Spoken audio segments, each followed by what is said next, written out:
In the early 15th century, the Western Schism was dividing the Catholic Church. At one point there were 3 popes. There was Gregory XII in Rome, Benedict XIII in Avignon, and John XXIII in Pisa. John XXIII approved of indulgences, a way for people to pay to remove their sins, in Bohemia in order to raise money to fight the Neapolitans, the protector of Gregory. Angered by this, a Bohemian named Jan Hus began to preach against the corruption of the church, as others like John Wycliffe had done beforehand. Meanwhile, in 1414, Sigismund of Hungary, and the future ruler of the Holy Roman Empire, which Bohemia was a part of, ended the schism at the Council of Constance by electing Pope Martin V as the only pope. Hus was invited to the council, but he was executed, and Sigismund threatened to kill any of his followers, the Hussites, after declaring them heretics. So the Hussites began to hold meetings, gather supporters, and prepared for war. Then in July 1419, under the leadership of Jan Zalewski, the Hussites stormed the town hall in Prague and threw the king's officials out the window. They took control of the city and continued to fight the imperial armies until a truce was signed in November. However, some Hussites like Jan Žižka refused to accept a truce, especially because the king of Bohemia, Wenceslaus, had died in August and Sigismund was set to inherit the throne. So Žižka left Prague, created an army, and defeated the imperial forces at Sudoma in the spring of 1420. He then created a new settlement, Tabor,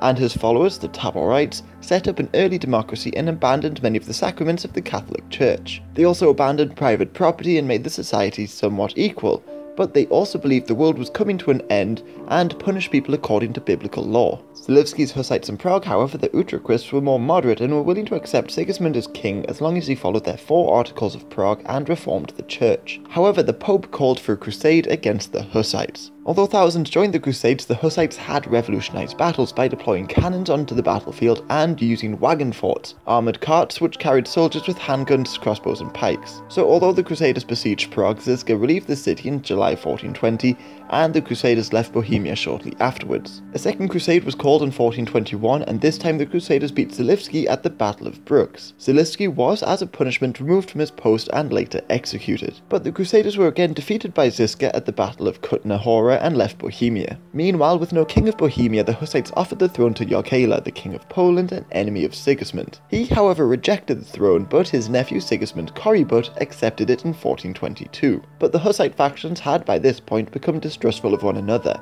and in Taborite strongholds, Žižka's authority was being challenged by more extreme factions. So in 1423, when Jogaila signed a treaty with the Holy Roman Empire and forced his nephew to return home, a civil war broke out amongst the Hussites. They temporarily united in 1423 to stop another crusade, and they tried to invade neighbouring Moravia, but Jan Žižka died and Prokop the Great took over the Taborites as the civil war resumed. Korybut returned to Bohemia in 1424 and helped end the civil war, and together they crushed yet another crusade in 1426 at the Battle of Orsig. But Korybut began to negotiate a peace with the Catholics, so the Taborites imprisoned him.